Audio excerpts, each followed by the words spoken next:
김진의 돌직구쇼에 오신 여러분 반갑습니다. 김진입니다. 저는 오늘도 이곳 광화문 청계광장에 나와 있습니다. 이재명 후보가 이른바 이 바지 발언을 한 것과 관련해서 한 라디오에서 짜증이 좀 났었다라고 당시에 심경을 밝혔습니다. 그리고 전국민 재난지원금 지급과 관련해서 여당이 날치기라도 해서 지급해야 된다라고 발언해서 논란이 일고 있습니다. 대통령이 될 강력한 후보의 입에서 날치기를 하면 된다라는 발언에 폭풍이 큰 셈입니다. 잠시 후에 이야기 나눠보겠습니다. 저는 비가 오나 눈이 오나 매일 아침 이곳에서 여러분을 기다리겠습니다. 김진의 돌직구쇼 지금 라이브로 시작합니다. 잠깐만요.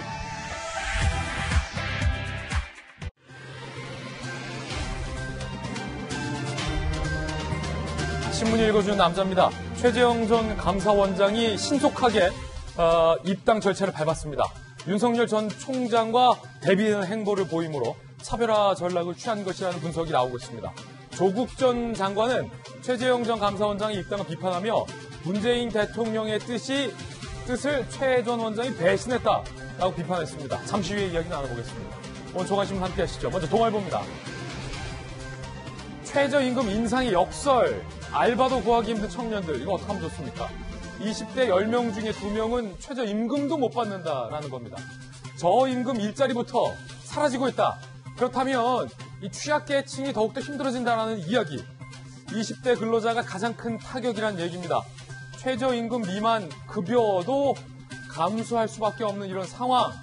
최저임금 인상의 역설입니다. 사실은 최저임금 인상도 우리 사회에 필요한 정책임에는 분명합니다. 그런데 그 인상 폭이 너무 과격하고 급격하게 오르면 안 된다는 것이 많은 전문가들의 우려였는데요. 그 우려가 현실로 부메랑이 되어 돌아왔다. 동아일보는 이렇게 보도합니다. 다음 신문입니다. 이번엔 중앙일보입니다. 황당합니다. 해외 파병간 우리 장병에게 보낸 백신 0. 결국 아덴만의 문무대왕암에 300명 위험에 빠졌습니다. 청해부대 문무대왕암 집단 감염 사태가 발생했고 6명이 확진되고 증상이 있는 장병이 80명. 전원이 백신을 접종하지 않았다고 하고 우리 정부가 해외 장병에게 단 하나의 백신도 보내지 않았다는 사실이 확인된 겁니다. 아니 이게 상식적으로 납득이 가지 않는 대목. 얼마나 대한민국의 백신이 부족한지를 보여주는 단면인가요? 아니면 백신이 부족해서 미처 생각하지 못했던 걸까요?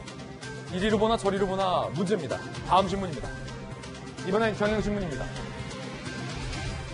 윤석열과 차별화를 위해 초고속 입당한 최재형 전 감사원장. 경향신문은 중립성을 훼손했다라고 비판합니다. 감사원장 사퇴 17일 만에 입당했다라는 것 때문이죠. 지지 세력이나 조직 없어서 당 조직을 활용하겠다라는 전략적인 판단으로 보입니다. 민주당에선 헌정사에 안 좋은 사례다 거센 비판을 하고 있는 상황입니다. 지금까지 신문 읽어주는 남자였습니다.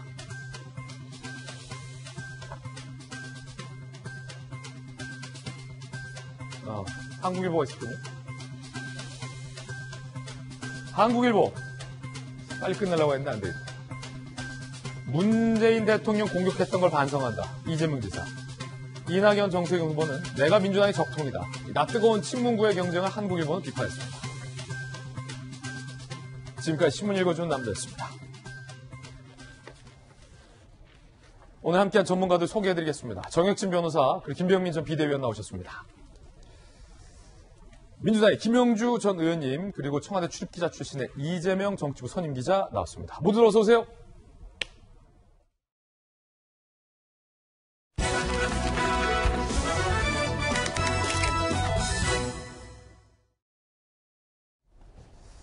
최재형 전 감사원장이 국민의힘에 전격 입당했습니다. 윤석열 전 총장과 대비되는 행보를 선택했다는 판단인 겁니다.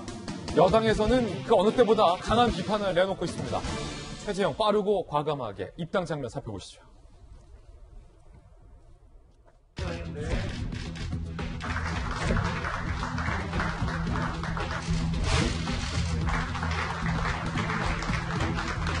당원 가입할 때 보면은 두 가지 방식이 있습니다. 그 모바일 온라인 당원 가입이 있고 또 종이로 가입하는 방식이 있습니다. 어떤 방식을 선호하십니까? 모바일로 한번 해보죠. 모바일로. 제 명함 뒤에 보면은 이 QR 코드가 있습니다. 그래가지고 이거를 카메라에 켜셔가지고, 켜셔가지고,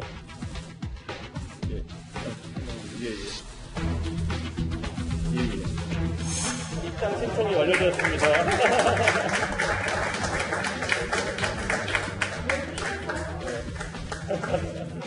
오늘 이렇게 강원되신 걸 축하드립니다.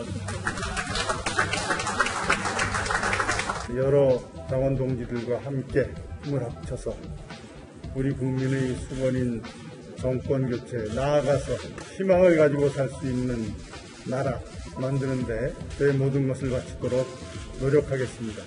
우리 당과 원장님이 둘 다 윈윈할 수 있는 환경을 만들기 위해서 꾸준한 노력을 하겠습니다. 감사드리고 또 환영합니다. 환영해 주셔서 감사드립니다.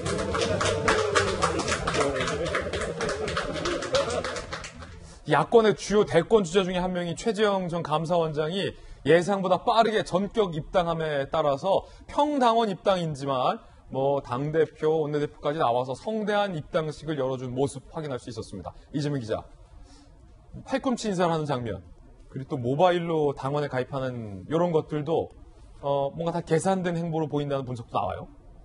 팔꿈치 인사는 당연한 거 아닌가요? 지금은 악수할 수 없으니까요.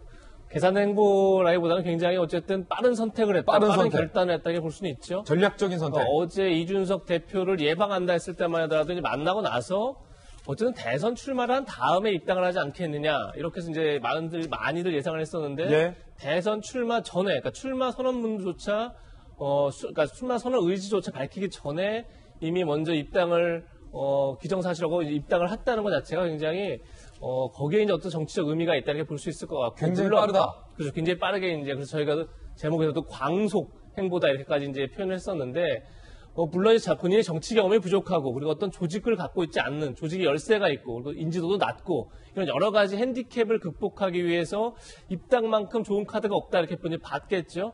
그런 점에서 어떻게 보면 입당이 굉장히, 선택할 수 있는 가장 최저의 카드를 볼 수 있는데, 어쨌든 가장 중요한 건 윤석열 전 총장과 대비되는, 본인이 이제 대체제로서 그런 이제 어떤 포지셔닝 돼 있는 상황에서 윤석열 전 총장과의 차별화 전략에 굉장히 신경을 쓰고 있는 게 아닌가 이렇게 보이고, 저는 어제 메시지에서 그걸 분명히 했죠. 그러니까 대의 민주주의는 정당 정치를 통해서 정당 정치를 기반으로 이루어지는 것이고, 그리고 정권 교체의 중심에는 국민의힘이 있다. 본인은 정당에 들어와서 정치 변혁의, 정치 개혁의 주체가 되겠다, 이렇게 표현해서 정당을 강조했죠. 그런 점에서 어떻게 보면 윤 전 총장과의 첫 시작부터의 차별화 전략이 아닌가 이렇게 풀이됩니다. 그렇군요. 그러면은 이 정당 사람에게 한번 물어보겠습니다. 김병민 전 비대위원. 예. 두 후보의 전략이 180도 달라요. 윤 전 총장은 잠시 후에 우리가 소개해드리겠습니다만 마이웨이 메시지를 냈어요. 입당하는 거리를 두고 있는 모습. 최재형 전 감사원장은 정반대로 빠르게 입당하는 모습. 네. 각자의 전략에 장단점이 있을 거로 보이는데 어떤 쪽이 더 유리하다고 보세요? 서로 주어진 환경이 완전히 다르죠. 최재형 감사원장 같은 경우는 감사원장으로 정치에 관심 있는 분들에게는 유력한 주자가 아니냐, 이런 얘기가 나오고 있습니다만은 전 국민적인 인지도가 상당히 떨어집니다. 대선 주자에서의 여론조사에서도 낮은 지지율을 갖고 있기 때문에 이걸 극복하기 위해서 당에 선제적으로 입당한 다음 당이 갖고 있는 지지율을 어떻게든 최재형 원장에게 끌어내겠다라고 하는 전략으로 보이고요. 반면에 윤석열 전 총장 입장에서는 굉장히 높은 유력한 주자의 지지율을 갖고 있죠. 근데 이 지지율을 바탕으로 국민의힘에 들어가게 되면 혹여 중도층이나 아니면 문재인 정부를 지지했다가 이탈한 계층의 지지율이 빠질 수도 있습니다. 그리고 유력한 주자가 당에 들어가는 순간 민주당의 경선에서 드러났던 것처럼 나머지 후보들이 이재명 후보를 맹공세를 펼치듯이 윤석열 전 총장을 향해서 끌어내리려고 하는 시도가 펼쳐질 가능성이 매우 높다는 게 정치 전문가들의 분석이죠. 그러니까 둘의 처해진 환경이 다르기 때문에 다른 선택들을 했다라고 볼 수 있는데요. 국민의힘에서 지금부터 제일 중요한 건 최재형 원장의 입당이 국민의힘에는 플러스 윈윈 효과가 나야 되는데, 가장 우려스럽고 걱정되는 대목은 벌써부터 여권 진영에서의 탈원전 그리고 감사원장으로서의 정치 중립성 문제를 계속 때리지 않습니까? 예.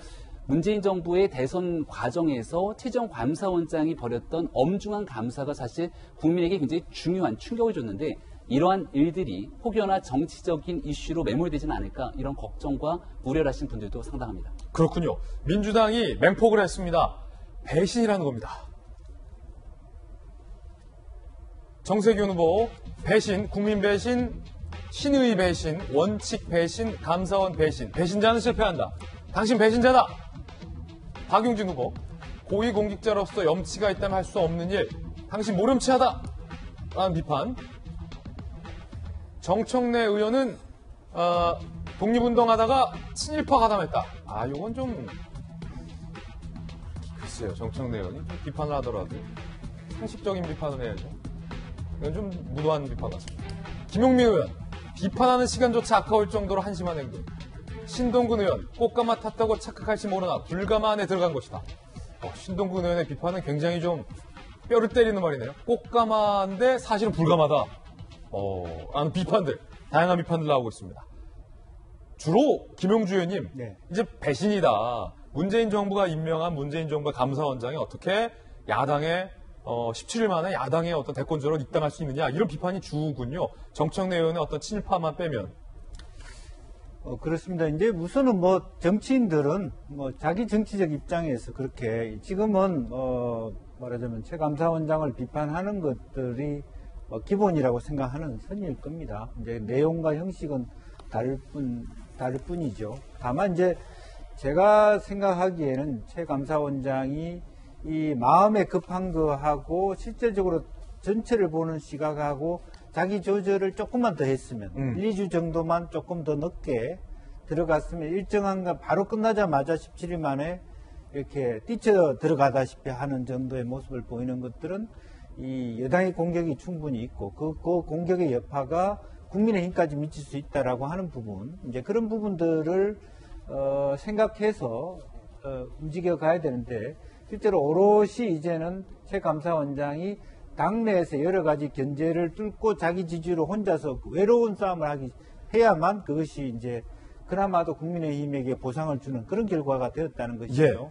예. 그런 면에서 앞으로 조금 더 본인은 지금이 굉장히 좋은 타이밍이죠. 윤석열 총장이 여러 가지 가족 문제로 인해서 주춤할 때 본인이 그와 같은 당내 훌륭한 민심을 자기 것으로 만들겠다는 욕심이 있는 거죠. 그게 잘못됐다고 볼 수는 없지만 네. 큰 틀에서 최소한 윤석열 총장은 다음 차기 검찰총장이 만들어진 이후에 공식적인 활동을 했다라고 하는 것. 다만 대선의 시기가 지금 짝깍짝깍 다가오기 때문에 그와 같은 윤 총장의 어떤 시점하고는 좀 다르다 하더라도 1, 2주 정도는 조금 더 버티면서 들어가는 것들이 훨씬 더 나았을 수 있다는 판단을 갖게 됩니다. 그렇군요. 정혁진 변호사님, 정청래 의원의 비판을 보면 뭐만 하면 꼭 그 상대당을 친일파다 이런 것 좀 안 하면 안 됩니까 이제? 그러니까 아직 지금이 21세기인데 윤봉길 의사 손녀도 그 당에 있는데 20세기 초반을 살고 계신 것이 아닌가 일단 그런 생각은 들고요. 저는 어떤 생각이 들었냐면 감사원법에 두 가지가 나와 있어요. 감사원의 정치적 중립성, 그 다음에 감사원의 독립성. 그런데 이 두 가지 개념이 충돌한 결과가 최재형 전 원장의 감사원장 사퇴와 이제 입당이 아닌가. 감사원법에 보면요, 감사위원은 정당에 가입하거나 정치운동을 할 수 없다. 왜냐하면 감사원의 그 일 자체가 그렇게 중립적으로 해야 된다 이렇게 되어 있는데 이게 10조거든요. 그런데 2조의 그 이전에 10조 이전의 2조에 감사원의 독립성에 대해서 명확하게 규정을 하고 있는 것이 감사원은 대통령 소속이지만 직무는 독립적 지위를 가진다. 이게 1항이고 2항에는 감사원의 독립성은 최대한으로 존중되어야 한다. 이렇게 규정이 되어 있어요. 그래서 제가 봤을 때 정치적 중립성도 중요하지만 독립성이 굉장히 더 중요한 것이 아닌가 그런 생각을 최재형 원장이 했을 것 같다는 생각이 들고 그런데 최재형 원장의 그 입당의 변을 제가 이제 신문에서 봤더니 뭐라고 이야기를 했냐면 현 정권의 정책이 지속 가능하지도 않고 오히려 그대로 가면 어려움이 더 많을 것 같다. 그다음에 그렇기 때문에 정권 교체가 되어야 된다라고 생각을 하고 많은 사람들이 거기에 대해서 공감하고 있다라고 자신은 판단한다.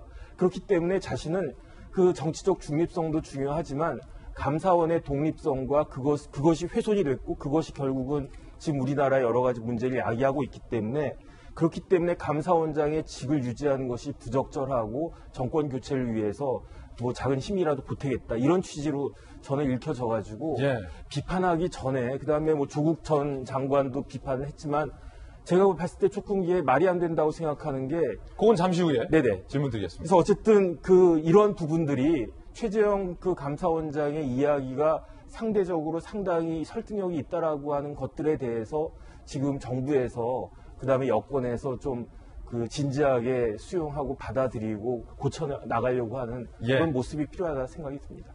조국 전 장관도 최재형 감사원장의 입당을 비판했습니다. 함께 보시죠.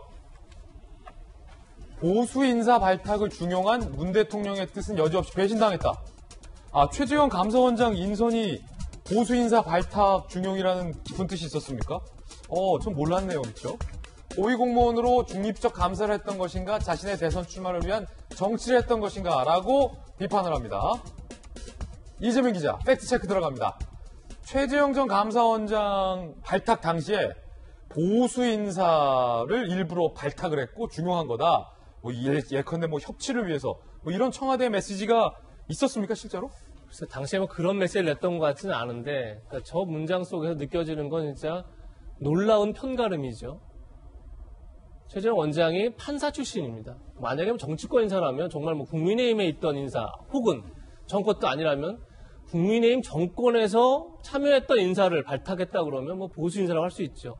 근데 판사조차 보수와 진보, 내 편과 상대편 나눠지는구나 라는 인식이 담겨 있는 거죠. 그러니까 그 놀라운 편가름에 저는 사실 굉장히 놀랐고, 두 번째 제가 굉장히 불편한 대목은 바로 배신이라는 대목입니다. 지금 여권에서는 굉장히 이제 윤석열 전 총장 그리고 최재형 전 원장의 정치 참여, 특히나 야권 대선 주자로 부상하는 데서 배신이라는 표현을 유단히 많이 씁니다. 근데 이것은 헌법과 법률에 나와 있는 기관장을 발탁하는 게 대통령의 은혜라는 뜻이 담겨 있는 겁니다. 이건 근데 대통령은 당연히 그 헌법과 법률에 나와 있는 기관장을 임명할 때 적재적소의 인사를 발탁하는 건 은혜가 아니라 책무인 거죠.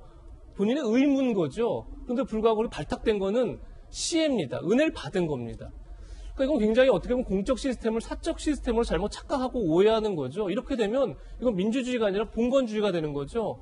내가 발탁했기 때문에 거기에 대해서 충성을 다해야 되고, 그것을 배반할 때, 배신한 것은 잘못이다. 이런 인식 자체가 굉장히 국가 시스템에 대한 근본적인 오해와 착각에서 비롯되는 게 아닌가, 저는 그렇게 생각됩니다. 이재명 기자의 어떤 날카로운 개인적 견해 들어봤고, 정혁진 변호사님, 앞서 질문 드리려고 했던 것도 바로 이 대목인데, 이 대통령이 임명을 했고 어쨌든 다른 진영으로 갔으니까 이제 배신감이 들 수도 있을 것 같은데, 조국 전 장관도 문재인 대통령이 수많은 비판에도 불구하고 임명을 강행했잖아요.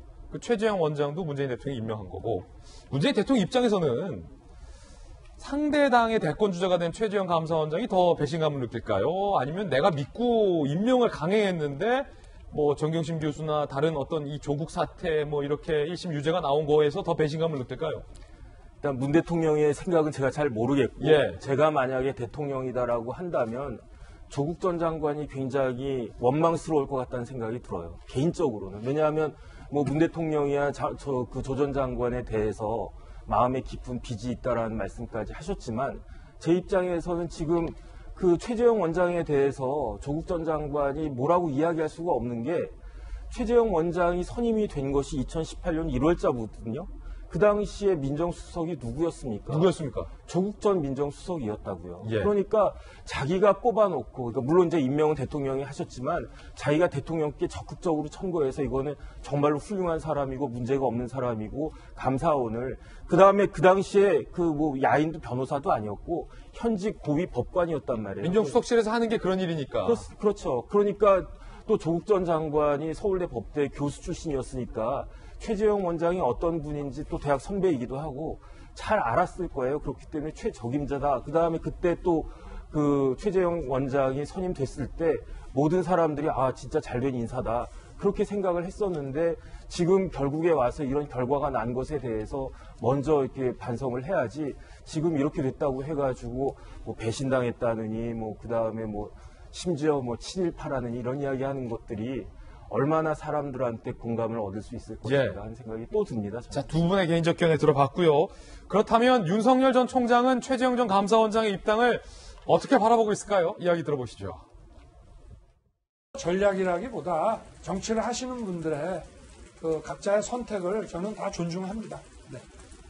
국민의힘 입당 결정이 늦어지면서 야권 유권자들이 피로감이 더해지고 있다는 비판에 대해서 어떻게 생각하시는지. 어떤 정치적인 손해, 이불리를 떠나서 제가 한번 정한 그 방향에 대해서는 일관되게 제가 걸어가겠다고 분명히 말씀을 드렸고 각자의 선택을 존중한다. 손해를 보더라도 마유웨이를 걷겠다. 윤 전 총장의 이야기 들어봤고 잠시 후에 그 의미도 분석을 해보겠습니다. 자, 그런가 하면 국민의힘 내에서 현역 의원이 최재형 전 감사원장의 지지를 표명했습니다. 김용판 의원인데요. 열렬히 환영한다라는 메시지인 겁니다. 최 전 원장의 입당 열렬히 환영한다. 감사원장직 수행하며 체득한 국정 전반에 대한 깊은 이해도를 바탕으로 정치 의미 있게 변화시키는 주체가 되길 기대한다라고 현역 의원으로 처음으로 공개 지지 선언을 했습니다. 본인과 가족, 측근 둘러싼 도덕성 문제가 어쩌면 이번 대선에선 폭발성을 띠고 있지 않을까라며 윤 전 총장을 우회적으로 비판하는 듯한 발언을 하기도 했었는데 이 김용판 의원은 지난 4월에 윤석열 전 총장을 향해서 공개 사과를 요구한 바도 있었습니다. 문재인 정권과 함께 적폐 수사를 현장 지휘했던 윤석열 전 총장께서는 친검 무죄, 반검 유죄인 측면이 전혀 없었다고 자신할 수 있겠습니까? 사과할 일에 대해서는 진정성 있게 사과하는 과물탄계의 전환 과정을 거쳐야 한다는 것입니다. 도끼는 잊어도 나무는 잊지 않습니다. 자, 김용판 의원 입장에서 윤 전 총장과 최재형 전 감사원장에게 보인 반응이 180도 극과 극이다라는 부분까지 확인해봤습니다. 잠시 후에 윤 전 총장 관련된 뉴스도 전해드리겠고요. 저희가 준비한 두 번째 이슈를 공개합니다. 사실은 오늘 이 발언이 가장 뜨거운 논란입니다. 이재명 후보가 날치기 하라, 날치기 해달라라고 자신 있게 밝혔습니다. 사실은 국회에서 거대 의석을 갖고 있는 여당이 날치기를 한다는 건 완전히 야당을 무시한다는 의미고 그것은 국회 안에서의 민주주의를 어쩌면 외면한다는 의미이기도 합니다. 그런데 유력 대권 주자가 그 어마어마한 의미가 있는 날치기를 아무렇지도 않게 하라고 발언을 해서 논란이 뜨겁게 일고 있는데요. 직접 이야기 들어보시죠. 홍남기 부총리가 지금 반대하는 사항은 어떻게 처리해야 됩니까? 사실은 제 생각에는 저도 이제 의회와 협상을 하기도 하고 의회 반대를 이제 뚫어가기도 하지 않습니까? 네. 반대일 수도 있죠. 네. 의회는 총액이 증액되지 않으면 기재부 동의 없이 결정할 수 있어요. 결정해버려라? 네네. 그리고 원래요, 이게 180석 얘기 자주 하지 않습니까? 네. 정말로 필요한 민생에 관한 거 있지 않습니까? 네. 이런 건 과감하게 날치기 해줘야 됩니다. 과감하게 날치기 과감한 날치기. 제가 평소 주장하는 겁니다. 자, 김용주 의원님. 네. 과감한 날치기 하라. 근데 사실은 우리는 이재명 지사를 지금 그냥 경기도지사로 보는 게 아니라 유력 대통령 후보로 보고 있는데 만약에 이재명 지사가 대통령이 된다면 거대 여당은 앞으로 이렇게 계속 과감한 날치기를 할 것인가라는 상상을 하게 만드는 대목 아닙니까? 그렇습니다. 실제적으로는 원래의 뜻은 어떻게 보면 관료주의의 벽에 가감하게 그걸 뚫고 나가라 이제 그런 부분인데 들리기에는 야당을 무시해라 이렇게 들려요. 그 표현 자체가. 사실은 그것은 적절하지 않죠. 여야가 지금 예결위원장 하나를 이제 어렵사리 이렇게 말하자면 만들어 놓고 여러 가지 상임위원장 논의도 지지부진한 상황에서 각 상임위별로 지금 예산 관련된 논의가 치열하게 하고 있어요. 그리고 과감히 할 수가 없어요. 각 상임위별로 실제로 논의되지 않는 예산에 대해서 예결위 자체에서 정액을 할 수도 없는 상황에 있기 때문에 저것은 어떻게 보면 모르는 얘기일 수도 있다라고 생각이 들고요. 또 하나는 전체적으로 보면은 지금 현재의 코로나 상태에서 홍남기 부총장 말하자면 부총리의 얘기가 터무니없는 관료의 어떤 저항이다 그렇게 보기 어려워요. 국민들의 공감대가 사실은 왜냐하면 현재로 자영업자 중에 크게 문을 못 연 분들이 많기 때문에 전 국민들에게 다 주기보다는 사실은 실제로 핀셋 정액을 할 필요가 있거든요. 이제 그런 면에서 과연 이재명 지사는 정치적인 발언을 하고 있는 것입니다만은 저것은 뭐냐 하면 자기 지지자들을 위한 발언을 하고 있다. 그렇게 보기 때문에 상당히 리스크가 있고 또 심지어는 지금 현재 여러 가지 안 그래도 이제 일이기 때문에 여야 할 것 없이 공격의 대상이 되는데 오히려 일부러 이제 공격의 대상이 되겠다. 그런 의도로 보석으로 이해됩니다. 이재명 기자, 국회 반장 출신이잖아요. 우리는 여당이 지금까지 이 지사가 방금 말했던 이 과감한 날치기와 비슷한 모습들을 자주 봐왔습니다.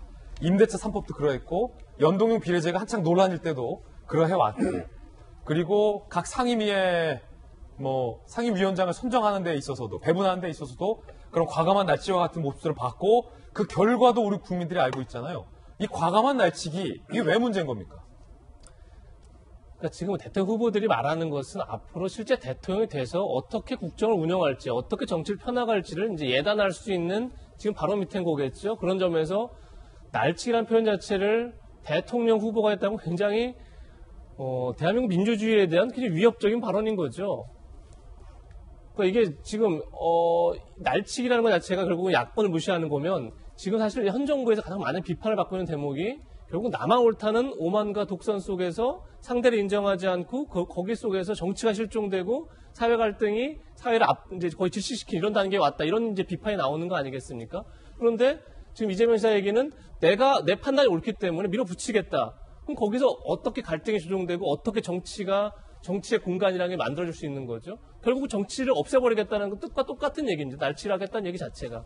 정치를 하지 않겠다는 얘기인데 과연 그것이 우리가 다음에 뽑을 대통령의 정치관인가요?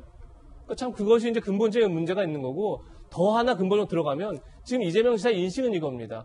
전 국민에게 20만 원을 주든 80%에게 25만 원을 주든 그것이 어떻게 재정상 큰 차이가 있느냐. 그러니 전 국민 20만 원 주자. 이거 밀어붙이자 이겁니다. 근데 제가 분명히 말씀드렸습니다. 이 문제에는 단순히 80%나 100%냐 20%포인트 차이도 아니고 20만 원이냐 25만 원이냐 5만 원 차이도 아닙니다. 철학의 문제가 담겨 있는 겁니다. 어떤 철학의 문제가 담겨 있냐면 늘 그렇지만 이익 있는 곳에 세금을 부과합니다. 반대로 손실 있는 곳에 보상을 해줘야 된다는 게 지금 국민의힘이라든지 자영업자들이 주장하는 겁니다. 그렇다 그러면 지금 현재 추경에 있는 자영업자들에게 한 가게당 한 20만 원쯤을 준다는 겁니다. 월. 그러면 전 국민 20만 원을 주는 게 아니라 그 20만 원을 다시 자영업자한테 줘서 자영업자에게 40만 원을 주자는 게 잘못된 겁니까? 지금 그 철학의 논쟁을 하고 있는 건데 내 생각이 틀리지 않았으니 난 밀어붙이겠다. 이렇게 나오면 이건 정치가 없는 거죠. 그 얘기를 지금 여권의 유력한 대선 주자하고 있다는 거에 있어서 문제의 심각성이 있지 않나 싶습니다. 야권의 주요 주자들도 강력히 반발하고 나섰습니다. 유승민, 원희룡 지사 등등의 이야기 들어보시죠. 먼저 유승민 전 의원, 충격적 발언이다. 의회 민주주의를 묵살하고 국민을 우습게 보는 것. 품격과 품위는 찾을 수 없다. 원희룡 지사, 뻔뻔하고 과격한 본성으로 돌아왔다. 날치기 대놓고 주장하는 사람이 대통령 되면 갑질 정부 현실이 된다라고 비판을 했습니다.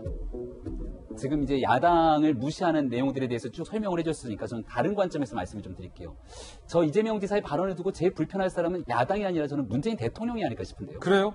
왜냐하면 홍남기 경제부총리가 곳간의 열쇠를 쥐고서는 지금 여당이 밀어붙이는 것들을 끝까지 저항하고 막고 있습니다. 이 내용에 대해서 더불어민주당의 수많은 사람들은 홍남기 부총리를 향해서 비난하고 있고 이재명 지사의 발언 듣고 다르지 않을 겁니다. 180녀석이 힘이 있기 때문에 밀어붙이라는 건데 홍남기 부총리를 누가 임명합니까? 문재인 대통령이 임명했고 이 추가 경정 예산안에 대한 최종 편성권은 경제부총리, 기재부 장관이 갖고 있는 것이 아니라 결국 문재인 정부에서 편성을 하게 된 겁니다. 문재인 정부의 편성이 잘못되어 있는 내용들 그리고 여기에 대한 정부와 대립각을 세우는 이재명 지사의 모습은 결국 야당을 무시하는 것과 더불어서 문재인 정부와도 대립각을 확실히 세우겠다는 모습으로 비춰질 수 있는데요. 그렇게 될 수 있겠군요. 정부는 안정적으로 코로나 위기를 극복해야 되고 정부의 방역 대책에 따라서 피해를 입는 소상공인들을 보호해야 됩니다. 지금은 세수가 남아서 적자 추경을 하지 않고 추가 경정 예산안으로 있는 것들을 지급하려고 하지만요. 우리 2주 거리두기 지나고 나서 코로나 완전히 정리될 수 있다고 누가 장담합니까? 예를 들어 가을쯤 왔을 때 또 다른 변이 바이러스로 인한 팬데믹이 나타나서 또다시 거리두기가 강화되게 되면 그때는 어떡할 겁니까? 그때는 다시 적자 추경으로 빚을 내서 또다시 손실보상을 하게 될 겁니까? 그런 상황들을 고민해 봤을 때 지금 전 국민에게 재난지원금을 주겠다고 했던 초창기의 상황과 완전히 달라져 있는 국면들을 책임 있게 조금이라도 인식한다면 이재명 지사의 저 같은 발언은 저는 정치인으로서 하기 꽤 어려운 발언이라고 생각합니다. 예, 각자의 의견도 전해드렸고요. 그런가 하면 앞서 토론회 당시에서 바지라도 한번 내릴까요? 라는 발언으로 이 지사가 사과까지 했었습니다. 왜 그런 발언을 했느냐라는 질문에 뭐라고 답했을까요? 제가 혹시 바지 한번 더 내릴까요? 그거하고는 다른... 어떻게 하라는 겁니까? 치욕적인 일을 겪으면서 나름 검증을 했다고 생각했는데 충분히 아실 만한 분이 그러시다 보니까 제가 잠깐 이렇게 짜증났던 것 같습니다. 그거는 제 불찰이고 제 부족함이죠. 잘못한 건 잘못한 거죠. 왜 이리 세게 얘기했나 싶었습니다. 이 지사도 거듭 사과를 했습니다. 또 후회를 하고 있습니다. 왜 이렇게 세게 얘기했나. 하지만 짜증나서 그랬다는 얘기입니다. 정세균 후보의 반응은 어떨까요? 질문의 의도를 아실 만한 분이라 생각했다. 그 표현 되돌려줬죠. 아실 만한 분이 그런 질문을 했다라고 하니까 질문의 의도를 아실 만한 분이 그렇게 말했냐. 모범 답안을 준비하셨을 것. 기회를 줬다라는 거예요.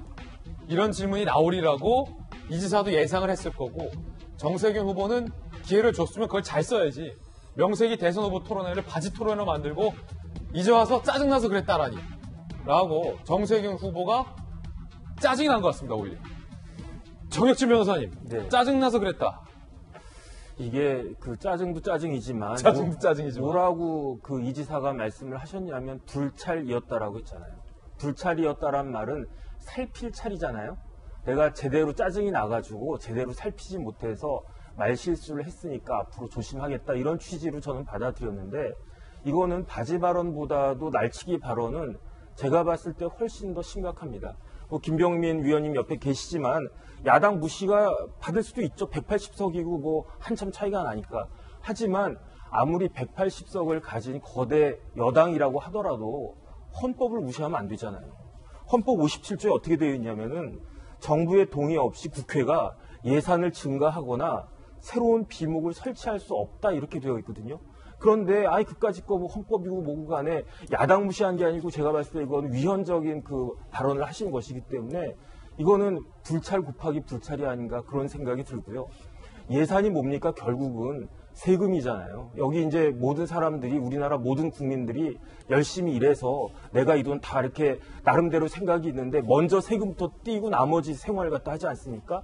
그런 피 같은 돈을 날치게 해가지고 대충 쓰겠다라고 하는 그러한 것은 굉장히 제가 봤을 때 유감이다라고 생각합니다. 예, 이 바지 발언에 대해서 이 지사의 이야기를 들어보면 의도하지 않은 짜증으로 인해서 순간 나중에 이제 후회할 법한 말실수인 것 같습니다. 그런데 그 이 지사의 짜증 2018년 경기지사에 당선된 날 언론들과의 인터뷰 현장에서도 나왔었습니다. 함께 보시죠. 이거 하고 더 이상 하지 마. 안 돼. 엉뚱한 질문을 잡고 있어. 안 돼. 약속을 했기 때문에 다 그때 취소해. 저희 그런 적은 없는데. 이것도 인터뷰하다가 딴 얘기하는 그냥 끊어버릴까요? 그냥 끊어버릴까요?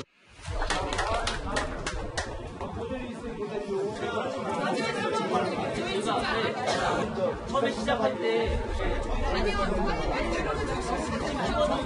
왜 그러냐면 처음에 줄 때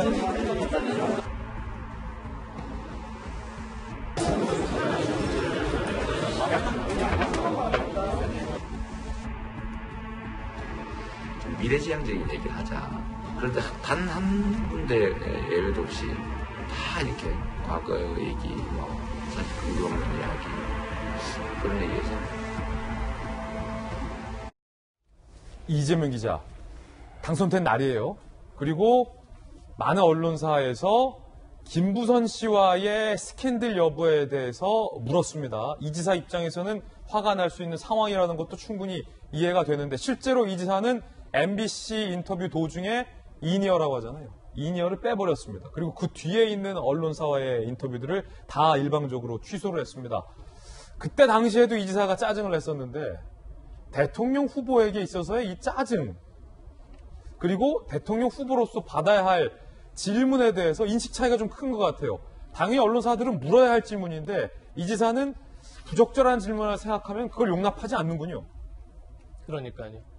당시에 2018년도 이제 경기도지사에 당선되고 각 언론사가 다 생중계로 이제 인터뷰를 요청했고 굉장히 많은 언론사를 하던 도중에 인터뷰를 끊어버렸습니다. 그리고 뒤에 이제 언론사 인터뷰를 아예 안 해버렸는데 자, 2018년 경기도지사의 당선은 이재명 지사가 2017년 대선 나왔기 때문에 사실은 대선을 당연히 대선 주자로서 경기도지사를 바라봤던 거죠. 그렇기 때문에 많은 언론사의 질문이라는 게 어떻게 보면 단순히 경기도지사에게 질문하는 게 아니었던 거죠.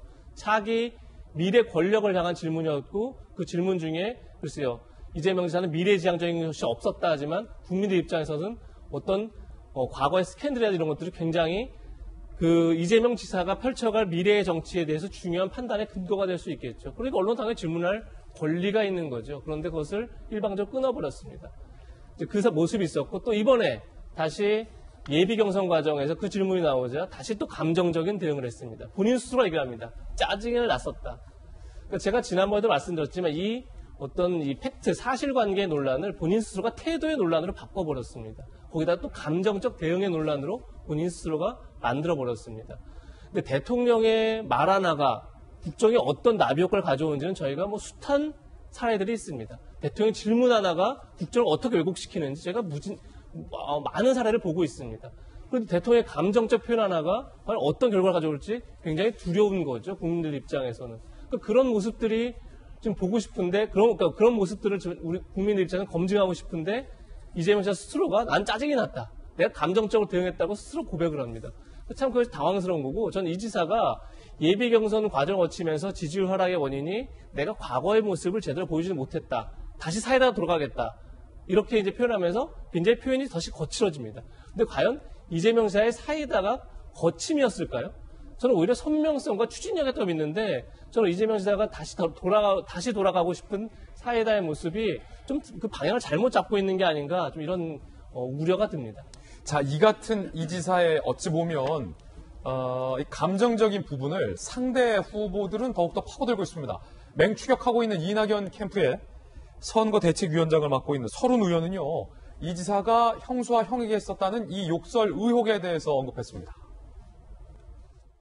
형수와 형에 대한 이 발언 표현을 할 수가 없죠. 이게 특히 여성들에게 치명타를 가하는 것 같아요. 심지어 어떤 여성들은 이거 겁난다 이런 얘기까지 하거든요. 녹음 들어본 사람들의 얘기는 이거는 사과한다고 될 문제가 아니고 기본적 자질의 문제 아니냐. 김영주 의원님, 네. 이 서른 의원이 개인 의원의 자격으로 한 발언이 아니라 이낙연 캠프의 선거대책위원장을 맡고 있습니다. 여당 내에서 유력 주자들 간에 나올 수 있는 공세라는 거죠. 이 지사가 형수와 형에게 한 소위 욕설 들어보셨습니까? 저는 직접 들어보지는 못했습니다. 그러나 이제 들은 사람으로부터 그것이 어떻다, 얼마나 충격적이었다라는 얘기는 많이 들었습니다. 예, 방금 이낙연 후보 측 캠프에서 문제 삼고 있는 부분에 대해서 어떻게 보십니까? 기본적으로 이제 그런 얘기들을 하죠. 솔직하게 얘기하면 도지사까지는 어느 정도 그런 이야기들이 많이 논의되었고 성남시장 때부터 있었던 이야기니까 어느 정도 이렇게 그럼에도 불구하고 당선이 됐다라고 이미 다 검증된 부분이라고 얘기는 합니다만은 또 도지사하고 대통령하고 사람들, 즉 우리 국민들이 보는 이 기준이 좀 더 높아지고 있는 건 사실이고 그렇기 때문에 그것 자체가 상당히 넘기 어려운 이 지사에게 넘기 어려운 허들이 될 수 있다라고 얘기를 하고 그것 자체를 서른 의원이 정조준하고 있다 그렇게 봐야 될 것 같고 이 부분은 여전히 단순히 이재명 지사만 연관되는 것이 아니라 여성 유권자에게는 자연스럽게 윤석열 총장까지 연결되지는 그런 지점이 있다는 면에서 계속 저 공격 부분을 서른 의원을 비롯한 이낙연 지사 또 정세균 후보조차도 도덕성에 대한 얘기를 굉장히 중요하게 강조하고 있다는 측면을 좀 볼 필요가 있을 것 같습니다. 김병민 전 비대위원님, 그런데 이제 이 지사 입장에서는 이 부분에 대해서 가슴 아픈 가족사다라고 분명히 밝혔고 또 사과를 하지 않았습니까? 본인에게 굉장히 불리한 이슈이기 때문에 적정 수준에서 이미 다 2018년도 때 지나갔던 문제다로 가려는 것 같습니다. 근데 대통령 선거가 이렇게 만만치가 않죠. 야당에서 만약 문제 제기를 하면 이런 네거티브 공방으로 국민을 힘들게 한다라고 얘기를 할 텐데 야당으로서의 공방이 아니라 여권 내에서 이루어지고 있는 일입니다. 게다가 형수에 대한 이 녹취 얘기들이 다시금 회자되기 시작되는 것은 아마 그 내용을 들어본 분도 계실 것이고 못 들어본 분들도 계실 거겠지만 저는 들어봤습니다. 직접 들어보셨습니까? 그럼요. 2018년도에 워낙 크게 회자가 됐던 일들이기 때문에 듣고 나서 귀를 의심할 정도로 말문이 좀 먹먹하죠. 저도 우리 아이들, 딸들을 키우고 있지 않습니까? 근데 이 같은 발언들이 만약 회자가 되기 시작하면서 대통령 후보로서의 여성들이 이를 어떻게 받아들여질 것인가를 보기 시작한다면 이건 어떻게 입에 담아서 얘기가 전달 자체가 불가능한 상황이죠. 쉽게 말해서 정치권의 거의 금기어처럼 얘기를 하지 않았던 부분들이 있었는데 이거를 이낙연 캠프 쪽에서 전격적으로 먼저 꺼낸 것이죠. 해경군 김씨 논란까지 불을 지피게 되고 이낙연 전 대표의 지지율이 상승 국면에 있는데 이 상승 국면의 핵심에는 여성 표심의 이동이 있는 것은 아닌가 이런 생각이 들기도 합니다. 예. 그러니까 이재명 지사 입장에서는 이제 다급하게 여기에 대해서 본인 거를 방어하기가 어렵다면 어떤 선택을 하게 될 것이냐. 공격이 최선의 방어라는 얘기가 있는 것처럼 본인에 대해서 한 대 때리면 두 대, 세 대를 더 때리게 되는 공격 전선을 펼쳐나갈 가능성이 매우 높은데요. 그러다 보니까 벌써 이낙연 전 대표 측을 향한 옵티머스, 과거에 있었던 측근에 대한 사망까지도 언급이 되기 시작하는 상황이어서 민주당의 경선 경선 일정들이 굉장히 걷잡을 수 없이 복잡해지는 건 아닌가 생각됩니다. 이낙연 캠프 선대위원장은 형수와 형에 대한 발언을 문제 삼았고 이낙연 후보 본인은 인격을 보고 국민들이 결정할 것이다 라며 인격을 언급했습니다.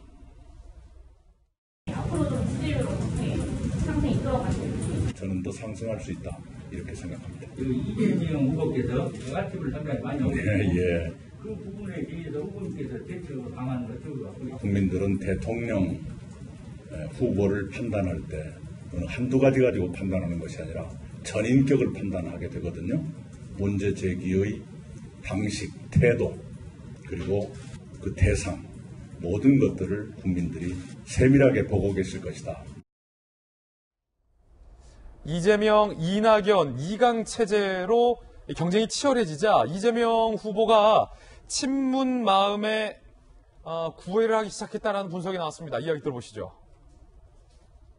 본인이 5년 전에 이제 문재인 후보를 상대로 그렇게 야방하게 불어놓고 이제 나한테 그럼 안 된다고 하면 그렇습니다.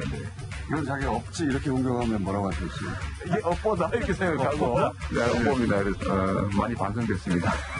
윤준영 씨 있잖아요. 네. 사실 난 개인적으로 얘가 되게 좋아하는데 그 양반 생각을 제가 알거든요. 제가 생각하는 스타일이 있어요. 대통령에게 혜택은 안 받는다. 그러나 피해를 받지 않는다. 그렇죠. 원칙대로 하자. 그래서 당당하게 하는 거예요. 조국 교수께서도 사실은 이제 선택적 정의에 당한 거죠. 저도 똑같이 당했거든요. 그래서 제가 동병상련이다라고 얘기를 할 수밖에 없었던 것 같아요. 근데 저 자리를 되게 자신해요. 이재명 기자, 사실은 지난 대통령 선거 경선 때 그 어떤 후보보다 문재인 후보를 가장 강력하게 비판했던 후보가 이재명 후보였잖아요. 많이 반성했다라고 얘기하면서 문준영 씨 아주 좋은 분이다. 조국 전 장관과도 사실은 친하다. 이걸로 어떤 친문의 마음을 사로잡을 수 있을까요? 글쎄요, 문준영과 조국으로? 이재명 지사 입장에서는 사실 굉장히 좀 어려운 대목이 바로 이 부분이죠. 왜냐하면 문재인 대통령의 지지율이 사실 굉장히 공고하게 유지되고 있죠. 크게 이제 집권 5년차가 됐고 임기 말로 가지만 크게 큰 폭이 없는 상황에서 일방적인 차별화 전략으로는 본인의 어떤 정치적 입지를 만들기가 쉽지 않은 그런 상황이죠. 그러다 보니까 특히나 또 당의 주류가 여전히 이제 문재인 대통령을 지지하고 있는 친문 성향이 굉장히 강하고 그런 점에서 여러 가지 얘기를 끌어들이고 사실은 이전에 이런 얘기를 하지 않더라도 이미 캠프 자체가 굉장히 친문 성향 인물들을 많이 끌어왔죠. 본인의 수행실장도 지금 김남국 의원이 하고 있고 가장 조국 교수에게 조국 전 장관의 가장 친밀감을 표시했던 그런 의원이 하고 있고 굉장히 여러 캠프의 포지셔닝, 캠프의 구성 그리고 이제 본인의 발언 이런 등을 통해서 계속 친문들에게 이제 여러 메시지를 보내고 있는 건데 글쎄요, 어쨌든 친문 주류가 어쨌든 지금도 당에서 굉장히 발언권이 세고 그런 점에서 본선까지 넘어야 할 사안이 많기 때문에 본인 입장에서 불가피한 선택이 아닌가 싶고 오늘 이재명 지사가 기자 간담회를 엽니다. 그 간담회에서도 아마 이제 그런 메시지를 많이 낼 텐데 그것들이 이제 친문들에게 그러니까 본인이 어떻게 말하냐보다 그들이 친문들이 어떻게 받아들여야 중요할 텐데 그건 좀 지켜봐야겠죠. 정치 변호사입니다. 저도 이제 김남국 의원이 생각이 났는데 저는 어떻게 생각이 드냐면요. 결국은 윤석열 전 총장과 한 배가 아니냐. 그 윤석열 전 총장의 지지율에 연동돼가지고 아마 그 이재명 지사의 지지율도 결정되지 않을까 그런 생각이 들면서 친문의 마음을 얻기 위한 가장 좋은 수단은 높은 지지율일 것이다 라고 생각이 듭니다. 저런 어떤 액션을 취해가지고 친문의 마음을 얻기보다는 내가 무조건 이제 대통령이 된다 이런 것들을 보여줘야 그러면 어쩔 수 없다 대세론 같이 해가지고 그래야지 이제 친문들도 지지하지 않을까 싶습니다. 예, 이번엔 저희가 준비한 다음 순서입니다. 오늘 뜨거운 뉴스 두 가지만 선정해봤습니다. 오늘의 핫투 공개하겠습니다. 한 여론조사 업체 대표의 발언이 지금 뜨거운 논란입니다. 그런데 이분은 지난번에도 또 편파적인 발언으로 논란이 된 바 있었습니다. NC 다이노스 선수들이 허위 진술을 했다라는 이야기들도 나오고 있습니다. 살펴보겠습니다.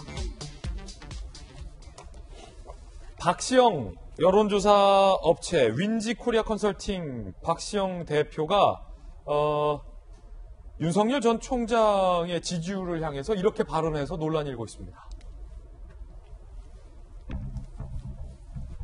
윤석열 지지율 하락이 가파르다. 힘내라 윤석열 이렇게 외쳐야 되나? 이 양반 너무 빨리 무너지면 재미없는데 허참이라고 조롱조죠. 조롱조로 윤석열 후보의 지지율에 대해서 조롱조로 글을 올려서 논란이 됐습니다. 근데 아시다시피 이 여론조사 업체는 엄격한 정치적 어떤 중립성과 어떤 균형 감각이 요구됩니다. 그런데 이 박시영 대표에게는 그런 엄격함이 없는 건 아니냐라는 논란이 이번이 처음이 아니라는 거죠. 지난 4월에도 이 발언을 해서 논란이 된 바 있습니다. 근데 제가 아까 몇몇 의원들하고 통화를 했거든요. 투표 참관인들이 있잖아요. 그러면 이제 봉투 넣을 때 대충 보거든. 밖에 이렇게 얼핏 나오거든, 이게 도장이. 민주당 쪽이 강북 이쪽 몇몇 의원들을 통화를 해보니까 우리 쪽이 이긴 것 같다. 그 얘기는 이제 다수가 전달을 했습니다. 알 수는 없지만 느끼면은 한 55대 45 정도로 오늘은 이겼을 것 같고 내일은 7대 3 이상 확실히 벌려한다.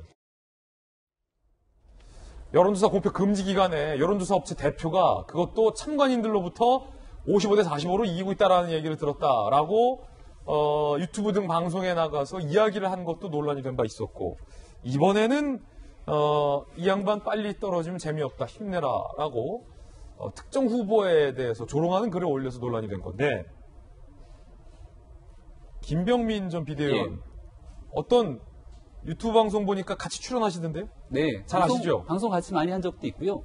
또 여러 방송 채널에서 패널로도 나오기 때문에 이렇게 상대 진영으로 나가서 이야기를 한 적이 많이 있습니다. 어떻게 보십니까? 이게 중립적인 분입니까? 아닙니까? 정치인이죠. 사실 어찌 보면은 정치에 몸을 담았고 노무현 정부 때 일을 했고 또 누구보다 문재인 정부 조국 전 장관 사태에서 한쪽 진영의 얘기를 하고 있기 때문에 여론조사에서의 공정한 얘기를 하기는 참 어려운 경향이 있지 않는가라는 생각이 들고 저는 여론조사 업체로서의 신뢰성을 완전히 떨어뜨린 게 바로 저 4월달 발언이에요.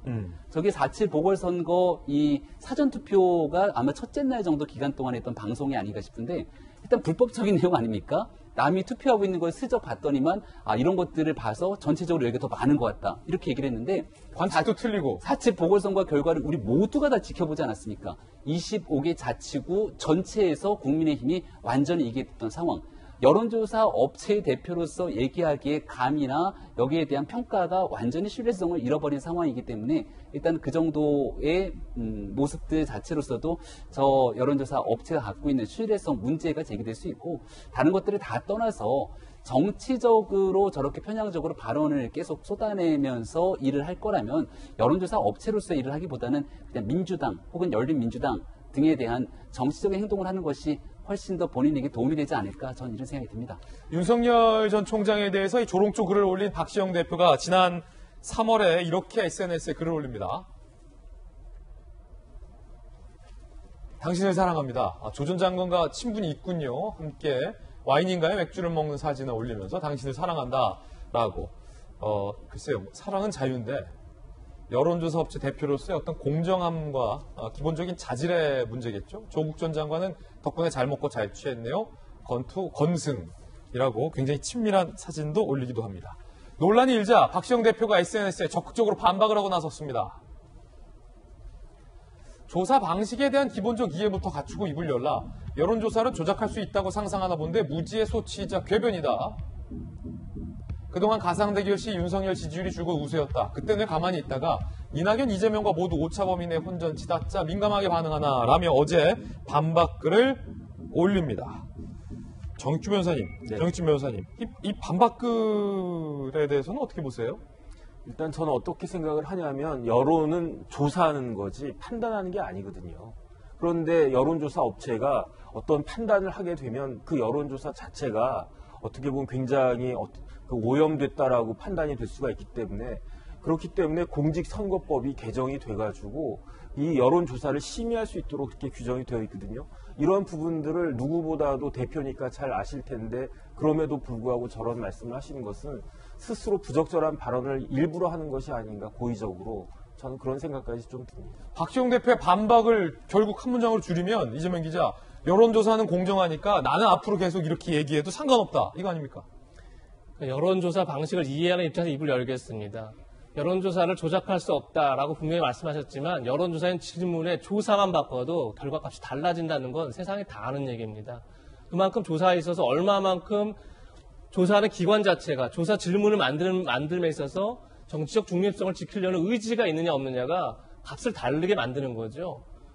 그런 점에서 지금 여론조사 대표가 특히나 한 언론사와 매주 정기적으로 대선 여론조사를 발표하는 대표가 저렇게 얘기한다는 건 참 믿기 어려운 얘기고요. 그런 점에서 지금 여론조사라는 게 사실 현대 정치에서는 가장 강력한 무기입니다. 그러니까 여론조사라는 게 여론을 반영하기도 하지만 제가 많이 말씀드렸지만 여론조사 자체가 여론을 끌고 가기도 합니다. 그런 점에서 여론조사에 어떤 바이어스가 있느냐 없느냐가 굉장히 중요한 거고 그것이 잘못됐을 경우에는 오히려 민주주의를 위협하는 독이 될 수도 있는 건데 그런 사명감, 소명감이 없이 여론조사를 하는 기관과 어떤 언론사가 같이 여론조사를 할 수 있겠습니까? 그런 점에서는 박 대표가 본인의 어떤 정치적인 성향을 드러내는 것도 중요하지만 저는 저 기관과 같이 하는 언론사에게 굉장히 큰 타격을 준 게 아닌가 저는 그런 생각이 듭니다. 그렇군요. 그런데 박시영 대표가 오늘 또 이런 SNS에 올렸다고 합니다. 윤석열 지지율 하락을 두고 숫자 그 자체만 너무 민감해하는 세력이 있던데 역사의 교훈을 얻었으면 한다. 김용주 의원님, 네. 전혀 반성의 여지는 없다. 사실 저는 저도 박시영 대표를 오래전부터 잘 알고 지내는 사람인데. 아, 그렇습니까? 저는 지금 이 상황 같으면 본인이 둘 중에 하나를 선택해야 되지 않나. 정치 평론을 하려면 정치 평론을 하고, 과거에 여론조사 전문가라는 경력을 가진 정치 평론가로서 아예 민주당 패널로 나온든지, 혹은 여론조사 대표로 있으려면 그 회사의 미래를 위해서, 입 닫고 가만히 있어야 되지 않는가. 입을 닫아라. 그런 생각이 들어요. 그러니까 신뢰하지 않는, 지금 소위 말하는 여론조사라고 하는 것은 정치학에서 나왔습니다만은 오퍼레이션 데피니션, 조작 정의에 의한 거거든요. 그러니까 아다르고 어다른 것, 조사를 이렇게 어떤 방식으로 넣느냐에 따라서 완전히 조사 결과가 다릅니다. 이제 그런 부분에 대해서 자꾸 본인은 조사가 조작될 수 없다. 누가 그 결과를 손대지 않는다고 하지만 이미 처음부터 이것은 잘못된 조사로 시작됐다고 그런 믿음을 가지면 누가 저 여론조사 기관에게 의뢰를 하겠습니까? 사업을 망하는 거죠. 이제 그래서 지금이라도 둘 중에 하나 판단하라. 그런 말씀을 애정어린 그런 충고를 드리고 싶습니다. 김용주 의원님의 어떤 애정어린 조언까지 들어봤습니다. 여론조사 이야기가 나온 김에 최근 여론조사 결과도 한번 모아봤습니다. 차기 대선 후보 선호도 윤석열 후보가 지지율 하락세인 것은 맞아요. 박시영 대표의 말 중에서도. 이재명 지사는 22.8에서 26.4로 오마이뉴스가 실시한 여론조사 결과에 따라 이낙연 후보의 여론조사 지지율 상승세가 굉장히 큽니다. 그리고요. 또 다른 여론조사에서 이재명 26, 윤석열 20, 이낙연 14%의 결과가 나온 여론조사 결과도 있습니다. 여론조사까지 살펴봤습니다. 이번엔 핫2, 두 번째 핫2 소개해드리겠습니다. NC 선수들이 영상 하나를 앞서 공개한 바 있습니다. 경기 끝나고 숙소에서 뭐하냐라고 인터뷰 질문이 가자 책도 읽고 잠도 자고 쉰다라고 굉장히 모범생 같은 답변을 해놨습니다. 답변 이렇게 해놓고 여성 2명 불러서 수판 벌인 겁니다.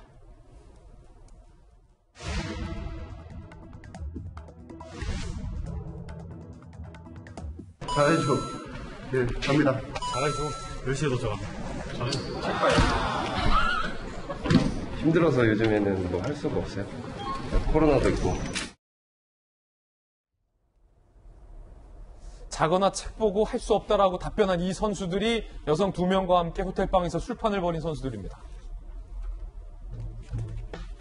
6시간 술자리 전발. 박성민, 이명기, 권희동, 박민우, 조금 전에 다 책 보거나 잔다는 선수들 6명, 외부인 여성 2명을 불렀습니다. 지난 5일 밤 10시, 밤 10시에서 이튿날 새벽 4시 21분까지. 야, 이거 뭐 밤샜네요. 원정 숙소인 강남의 한 호텔에서 6시간 넘게 술자리를 합니다. 지인 잠깐 불러서 먹고 잠깐 갔다며요. 아닌 것 같아요. 5인 이상 사적 모임 금지 위반이죠, 당연히. 박성민 선수가 후배 이명기, 권희동, 박민호에게 밤 10시쯤에 치맥하자. 그리고 여성 2명도 부릅니다. 11시 11분경 여성 2명이 합석을 합니다. 여성 2명도 확진됐고 선수 3명도 확진됐어요. 박민우는 국가대표이기 때문에 화이자를 접종해서 박민우는 안 걸렸고 박성민, 이명기, 권희동 여성 2명 싹 다 코로나 걸린 겁니다. 이 선수들 때문에 프로야구 일정도 올스톱. 열심히 연습하고 자기 관리했던 다른 구단 선수들은 뭐가 됩니까? 정익주 변호사님. 네. 이게요, 단순히 하나의 실수가 아니라 술을 마신 시간도 밤을 샜어요. 그 여성 2명도 그냥 단순히 지인이라고 하는데 단순 지인이 맞는 건지도 좀 의아스럽고 박성민 선수 포함해서 다 결혼한 기혼자인 걸로 알고 있는데 굉장히 좀 부적절한 행동들 아닙니까? 일단 프로답지가 않죠. 예. 프로라고 하면 프로야구 기간이 있는 동안에는 자기 관리를 하는 게 뭐 일본 선수지만 이치로 같은 경우에는 밥 먹는 것까지도 딱 정해져 있고 운동하는 시간도 정해져 있고 요 다음날 또 경기 일정이 잡혀있던 거 아니에요? 그러니까요. 저게 어떻게 프로 선수라고 할 수가 있겠어요. 새벽 4시까지 술 먹고 경기를 한다. 그 다음에 저 행위로 말미암아서 프로야구 전체가 지금 이번 시즌이 어떻게 진행될 것인지에 대해서도 큰 영향을 미쳤기 때문에 그 다음에 그걸 떠나서 그 프로야구 선수인 걸 떠나가지고 일반 국민의 측면으로 봤을 때에도 저거는 범죄 행위입니다. 왜냐하면 감염병 예방법에 어떻게 되어 있냐면은 저 집합금지 있지 않습니까? 저걸 위반했을 때에는 300만 원 이하 벌금에 무조건적으로 처해질 수 있게 되어 있고요. 거기에다가 또 거짓말까지 했다면서요. 그래서 만약에 이렇게 역학조사를 거부하거나 방해하거나 거짓 진술하거나 고의적으로 사실을 누락하거나 은폐하거나 이런 경우가 있을 때에는 2년 이하 징역이나 2천만 원 이하 벌금에 추가적으로 처해질 수가 있기 때문에 이 부분에 대해서는 뭐 또 거의 KBO 자체적인 또 제재도 있겠지만 형사처벌 대상이 될 수가 있고 형사처벌이 되어야 하지 않을까 하는 생각이 듭니다. 굉장히 이례적인 사안이 선수들이 경기가 있는 새벽까지 여성 2명 불러서 호텔방에서 술판을 벌였다. 이것도 문제인데 백신 맞은 박민우 빼고 다 코로나 걸렸다. 이것도 이례적인 문제고 이분들 때문에 프로야구가 올스타 됐다라는 것도 이례적인 문제고 강남구청이 이들을 고발했다라는 것도 이례적인 문제인데 허위 진술했다라는 것까지 나갑니다. 함께 보시죠. 지금 단계가 한 6단계 나가고 있어요. 정순균 강남구청장 1차 모임 때 함구했다.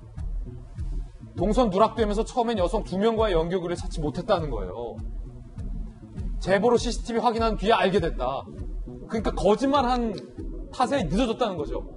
감염병 관리법 위반 혐의로 고발을 했고 박성민, 박민호는 사과문에서 1차 때 모두 사실대로 진술했다라고 얘기하지만 강남구청장이 이거를 역학 추적을 하잖아요. 그런데 역학 추적하고 조사하는 사람이 1차 때 모임을 함구했다. 1차 조사 때. 라고 주장하고 있는 만큼 이 선수들의 어떤 도덕성도 논란이 되고 있는데 김영주 의원님께서 서울시 부시장을 해봤기 때문에 네. 정순균 강남구청장의 입장에 대해서 좀 잘 아시지 않습니까? 네, 그렇습니다. 행정을 좀 해본 입장에서. 네.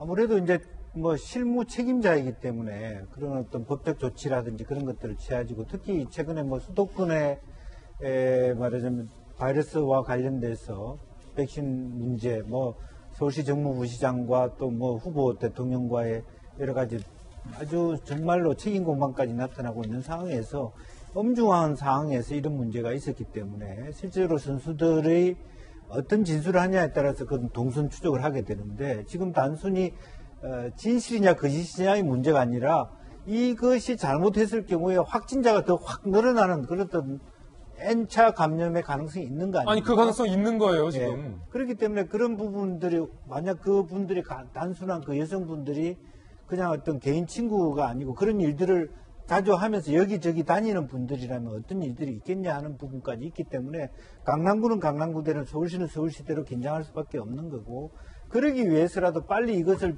종식시키기 위해서라도 선수들이 굉장히 진실되게 얘기해야 되고 그렇지 않은 부분에 대해서 회장, 구청이나 시가 적절한 조치를 해야 되고 이번 사항은 또 간단하지 않은 것이 도쿄올림픽을 앞두고 있기 때문에 국가대표 선수가 연장돼 있고 본인 스스로가 출마를 말하자면 스스로 포기하는 일까지 갔기 때문에 앞으로 우리나라의 중요한 어떤 금메달 국기라고 할 수 있는 야구 경기 자체가 흔들리는 현상까지 그렇죠. 갔단 말이에요. 이것이 그렇기 때문에 스포츠인을 뛰어넘어서 공인이라는 의식을 가져야 된다는 그런 어떤 모든 야구뿐만 아니라 또 생활 주체에 있는 모든 분들이 지금 그런 자세로 생활에 임해야 된다 그런 생각이 듭니다. 김영주 의원님의 또 따끔한 돌직구 바로 들어봤습니다. 이번에 저희가 준비한 다음 이슈입니다. 윤석열 후보의 이야기 준비도 핵심입니다. 내기를 가른다. 최재형 전 감사원장과 다른 행보를 걷고 있습니다만 국민의힘 당내에서 이 윤석열 후보에 대한 비판의 목소리도 많이 제기되고 있는 그런 상황입니다. 먼저 윤석열 후보가 반기문 전 유엔 사무총장을 만났습니다. 근데 아시다시피 반기문 전 총장은 대권을 선언하다가 조기에 스스로 주저앉은 바 있습니다. 왜 이런 분을 만났을까라는 의문도 많습니다. 함께 보시죠. 진즉에 찾아뵙고 좀 가르침도 받고 해야 되는데 많이 늦었습니다. 예, 네. 경찰청장으로서 많은 노력을 하셨고 그 덕서를 지키기 위해서 많이 노력을 하신 데 대해서 치아를 감사합니다. 아마 앞으로 많은 어려움이 난관이 있을 겁니다. 신인사 대천명하는 이런 자세로 열심히 하시면은 유종의 미를 거두지 않을까 이렇게 생각하고 명심하겠습니다. 안 총장님이 대선에서 중도 하차한다 관련한 얘기. 그 당시 사정과 당시에는 또 갑작스러운 헌재의 탄핵 결정과 이런 것들 때문에 지금하고는 많이 사정이 좀 다르다. 여권에서는요, 제2의 반기문이다 이런 식으로 비판 발언이 나오기도 했는데요. 비판은 자유니까 얼마든지 존중하겠습니다. 먼저 대선 경험 해보신 분으로서 조언이나 이런 현실 정치에 대한 조언을 좀 해주신 게 있으신가요? 페이크 뉴스라든지 인신공격 이런 것들이 있었기 때문에 제가 정치에 대해서 경험이 없었던 이런 사람으로서 좀 실망스럽고 국내 정치에 기여할 만한 것이 없겠다. 그래서 제가 그때 포기를 한 겁니다. 지금 윤석열 전 총장과의 이런 입장은 지금 완전히 다르다. 자, 이재민 기자. 윤석열 후보의 최근 행보를 두고 이 범야권에서조차 동네 마실 정치가 아니냐라는 얘기가 나올 정도로 비판의 목소리도 나오고 있더라고요. 특히 제2의 반기문이 아니냐라는 게 여권의 공격인데 반기문 전 유엔 사무총장을 만나는 것에 있어서 실익을 따졌을 텐데 이재명 기자가 정치부 베테랑 기자잖아요. 이게 실과 이 손익 계산 잘 된 거 맞습니까, 이거? 글쎄요. 그러니까 이 정치인의 행보는 그 자체가 메시지인 겁니다. 꼭 말을 하지 않더라도 누구를 만났다는 것 자체가 메시지인 건데 글쎄요. 지금 반기문 전 총장과의 만남은 어떤 메시지일까? 사실 좀 의문인 거죠. 물론 반기문 전 총장이 지금 기후변화에서도 큰 역할을 하고 있고 하는 건 있겠지만 윤 전 총장이 기후변화 관련 메시지를 내려고 했지는 않았겠죠? 그렇다면 기후변화 메시지가 있어야 되는데 그런 메시지도 없고요. 그러다 보니까 조금 전에 기자도 결국 반기문 전 총장 하면 떠오르는 게 중도 하차인데 굳이 왜 만났을까라는 질문을 한 거고요. 근데 사실 저는 반기문 전 총장의 중도 하차도 2017년 대선 과정에서 굉장히 중요한 이제 변곡점이었지만 더 중요한 건 지금 저는 반 전 총장의 상황과 윤 전 총장 상황이 비슷하게 느껴지는 게 뭐냐면 반 전 총장이 중도에 하차한 전 가장 결정적인 이유가 뭐였다고 생각하냐면 반 전 총장이 들어와서 자기에게 이념상이 뭐냐 이렇게 기자가 질문하니까 이렇게 답변을 합니다. 나는 진보적 보수주의자다. 이게 어떤 의미인 거죠? 굉장히 모호했던 거죠. 그러다 보니까 그때 이제 유행했던 말이 따뜻한 아이스 아메리카노냐 이런 얘기가 이제 표현이 유행했던 건데 그러니까 진보적 보수주의자가 이념 성향이 뚜렷하지 않다는 게 문제가 아니라 본인 메시지 자체가 모호한 게 문제인 겁니다. 따아네요, 따아. 그렇죠. 그게 이제 반 전 총장의 문제였던 건데 전 지금 윤 전 총장도 똑같은 문제에 봉착해 있다고 생각하는 게 뭐냐면 본인은 중도 확장을 얘기합니다. 근데 나오는 메시지는 굉장히 보수적 메시지입니다. 자유주의, 그리고 시장주의에 대한 신념, 그리고 애국주의에 대한 얘기, 한미동맹에 대한 신념. 그러니까 본인은 중도 확장을 얘기하면서 굉장히 메시지는 보수적 메시지를 내고 있습니다.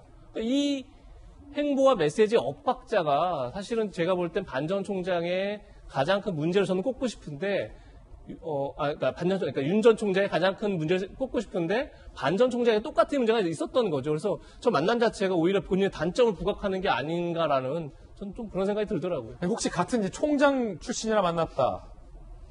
같은 총장이지만 저 다른 총장인 거죠. 뭐 그건 예, 아무런 의미가 없지 않을까 싶습니다. 예, 그래요? 예. 그건 좀 심한 것 같습니다. 그렇군요. 정정 드리겠습니다. 수많은 대학 총장들도 있는데. 예. 농담이었고요. 중요한 건 윤석열 전 총장이 입당을 하느냐 마이웨이냐에서 마이웨이 쪽에 무게를 뒀다는 겁니다.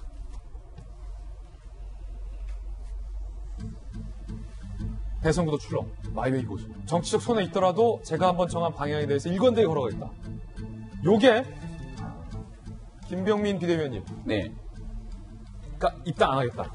당분간은. 당분간. 이렇게 봐도 됩니까? 네, 저는 윤 전 총장의 메시지는 확고하다고 생각합니다. 윤 전 총장에게 기대하고 있는 가치는 아주 분명하죠. 이쪽 저쪽에 가리지 않고 언제나 본인의 소신에 따라서 국민의 눈높이에 맞춰서 얘기를 해왔던 윤석열 전 총장이 갖고 있는 국민의 기대가 있습니다. 근데 그 기대에 맞춰서 행보를 해야 되는데 조금 전에 이재명 기자의 얘기처럼 본인이 생각하고 지향하는 내용들과 그동안의 메시지, 동선들이 조금 엇갈린 모습들을 보여왔기 때문에 일부 지지층에서 헷갈리거나 그리고 일부 지지율이 이탈하는 현상들이 나타난 게 아닌가 싶은데요. 가만히 생각해보면 윤석열 총장의 캠프는 누가 있지? 라고 지켜보게 되면 아직 정확하게 윤 전 총장의 캠프나 전략적으로 메시지, 일정, 동선 이런 부분들이 전략적으로 움직이지 않고 있습니다. 그러니까 윤석열이 듣습니다라고 하는 행보를 통해서 전체적인 윤 전 총장의 사람들의 메시지 다 들으려고 하는 것 같은데요. 예를 들어서 제가 윤 전 총장이 최근 행보를 들으면서 늘 들었던 게 검찰총장으로서의 수사하던 상황의 스케줄을 늘 생각을 하게 돼요. 그때는 사람이 문제가 있으면 내사를 먼저 하고 내사하고 난 다음에 소환조사를 하고 소환조사에서 문제가 생기면 압수수색하고 그 다음에 기소한 다음에 공소유지하는 단계가 있습니다. 윤 전 총장이 총장 그만두고 나서 자명을 합니다. 자, 자명이 끝났으니까 정치 참여 선언을 하고 선언했으니까 사람들에게 얘기를 듣습니다. 듣는 게 다 끝나고 나면 자, 이제 정책 발표의 시간이다라는 단계를 밟아가려는 것이 아닌가 싶은데 여의도의 정치문법은 조금 다르죠. 야, 이게 지금 검사 스타일이다? 아마도 이쯤 되면은 여기에 대한 전체적인 행보 속에서의 윤 전 총장의 진정성은 변함이 없지만 이를 기술적으로 풀어내는 과정 속에서의 문제가 있다고 판단할 것이고 아마 빠른 시간 안에 이 내용을 조정하려고 할 겁니다. 그리고 지금 윤 전 총장 입장에서는 계속 나름대로 부정적인 여론과 이런 기사들이 쏟아지는 상황이기 때문에 최소한 이번 주말을 기점으로 뭔가 획기적인 변화를 가져가려고 하는 노력을 적어도 윤 전 총장이 시행하지 않을까 이렇게 생각합니다. 지금 잘 보셔야 되는 게 이 정치부 기자, 베테랑 기자 출신 이재명 기자도 그리고 전직 비대위원, 브레인이었던 김병민 비대위원도 모두 윤 전 총장의 이 같은 행보가 요 스타일이 길어지면 지지율에는 도움이 안 될 것이다 라고 두 분 다 지금 전망하고 있는 거잖아요. 실제로 현재 지지율이 그렇습니다. 함께 보시죠. 자, 계속 빠지고 있다는 거예요. 윤 전 총장의 지지율이. 이게 뭐 윤석열이 미워서 혹은 뭐 윤석열에게 다른 리스크가 발생해서 뭐 이랬다는 이유보다도 지금 윤석열 후보의 어떤 행보에 대한 어떤 지지율의 이탈 현상이다라고 보는 건 어떤 지지율은 흐름이거든요. 그러니까 계속 빠지리라는 법도 없고 그렇다고 이게 반등되리라는 법도 없는 거기 때문에 이게 본인의 어떤 선택과 지지율의 흐름은 연동이 돼 있는 거거든요. 자, 그럼 여기서 한신대 김수경 교수님께 묻겠습니다. 이 같은 행보가 이런 지지율 하락으로 이어졌다라는 것이 인과관계로 보이십니까? 좀 저도 그런 생각이 드는 게 이제 당초에 윤석열 전 총장이 뭐 발광체냐 반사체냐 이런 이야기들이 있었거든요. 이제 발광체라는 거는 자기 자신만의 메시지를 낼 수 있는 것이 발광체인 것인데 지금 이제 윤 총장 같은 경우에는 정부에 대한 비판으로 굉장히 이제 자신의 지지도를 올렸는데 사실 이건 반사체거든요. 예. 정부를 어쨌든 바꾸고 이제 정권을 이제 바꾸겠다. 이러한 정부를 이제 비판함으로써 내가 올라가는 건 이제 반사체인데 그렇다면 이분이 내고 있는 메시지는 과연 어떤 것인가? 이제 공정과 상식 이야기를 이제 많이 하고 있는데 그 이야기 자체가 너무 이제 모호하고 이제 구체적인 얘기들이 안 나오고 있죠. 그리고 뭐 예를 들면은 지금 코로나 상황에서 자영업자를 만난다거나 뭐 부동산 중개업자를 만난다거나 사실 굉장히 상식선에서 모두가 알 수 있는 내용만을 이야기하고 있지 자기만의 어떤 독특한 시그너처 뭐 정책이라든가 이런 것들이 많이 나오지 않고 있거든요. 그래서 사람들이 지금 발광체가 아니라 어쩌면 반사체였나라는 생각들을 많이 하고 있는 것 같아요. 그리고 특히나 이렇게 지지율이 조금 떨어지고 있는 상황 속에서 이제 지금 반기문 전 유엔 총장을 만난 것인데 사실 이제 제2의 반기문이 되는 것이 아니냐라는 좀 이미지가 좀 겹쳐 보이는 것도 사실인 것 같습니다. 사실 2019년인가요? 국정감사에서 이제 윤 총장이 뭐라고 얘기를 했냐면 당시에 자기는 예나 지금이나 정무 감각이 참 없다라는 얘기를 했었는데 검사 시절에는 당연히 정무 감각이 없는 것이 좋죠. 왜냐하면 정치적 판단에 따라서 수사하는 게 아니니까. 하지만 정치인이 됐을 때는 정무 감각이 없는 것이 굉장히 치명적일 수 있거든요. 예. 그런 점에서 뭔가 지금 윤 전 총장의 그 진영, 그 캠프 내에서 지금 정무 감각이 조금 덜한 것이 아닌가. 지금부터는 뭔가 승부수를 띄우고 뭐가 됐든 간에 한쪽으로 확 이제 밀고 나가야 되는 시점인데 이제 진보도 아니고 보수도 아니고 제3지대 어디쯤에 있는 것 같은데 사실 메시지는 계속 보수 쪽으로 내고 있고 하지만 국민의힘 입당은 하지 않겠다는 도대체 그가 말하는 방향이 무엇인지 모르는 상황이 너무 길어지다 보니까 사람들이 거기에 좀 피로감을 느끼고 지지를 조금씩은 철회하거나 회의적인 시선들을 갖고 가는 게 아닌가 그런 생각이 듭니다. 자, 물론 이제 윤석열 후보 측의 이야기를 들어보면 지금은 후보가 대권을 도전하는 가운데 있어서 듣는 시간이다라고 분명히 입장을 밝히고 있습니다. 윤석열이 듣습니다라는 어떤 경청의 행보를 이어가고 있는 과정이다라고 윤석열 캠프 측에서는 이야기를 하고 있습니다. 그 가운데 어찌 보면 이 윤석열 후보의 이 고공 지지율을 만들어준 사람 중에 한 명이 아닐까 싶습니다. 추미애 전 장관이 다시 나왔습니다. 자, 추 장관 윤 총장 때리게 또 나섰죠. 이렇게 되면 윤석열 후보의 지지율이 더 상승하지 않을까라고 분석하시는 분들도 있더라고요. 어쨌든 추미애 전 장관, 추미애 후보죠. 이야기 들어보면 문재인 대통령이 윤석열 당시 검찰총장 징계서 의결서를 다 보고 기가 차다며 제거했다.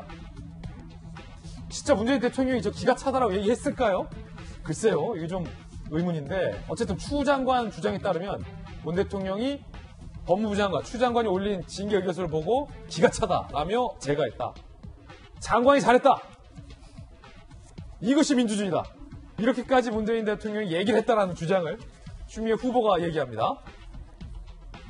자, 바로 기자들이 청와대에 그 사실입니까? 추미애 후보가 저랬다는데. 그러자 청와대가 좀 불편한 대통령을 정치형에 끌어들이지 말라.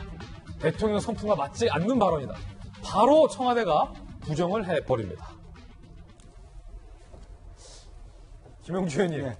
아니 이러면 저 추미애 후보가 한 말은 뭡니까? 이거 허언입니까? 청와대 입장에서는 화가 날 수밖에 없죠. 실패한 징계 결의서를 올려갖고 대통령을 힘들게 하더니 이번에는 그걸 갖고 또 다시 장사를 하니까. 기가 차다고 대통령이 말하며 장관이 잘했다. 이것이 민주주의다. 이렇게 얘기했다는 거 아니에요. 추미애 후보는. 그게 나는 문 대통령의 문법이 아니라고 생각하고 실제로 결재를 했는지도 모르겠어요. 요즘에 그런 부분 전자결재도 많고 그런 시간을 같이 만나서 그런 얘기를 들었을 틈이 있었는지 모르고 무엇보다도 저 징계가 그야말로 맞아가지고 누구 모두의 어떤 그 정당성을 가지고 징계를 뗐다 그러면 굉장히 잘한 거죠. 근데 대통령에게 오판하도록 유도한 사람이 누굽니까? 아, 대통령 오판하도록 유도한 자가 누구냐?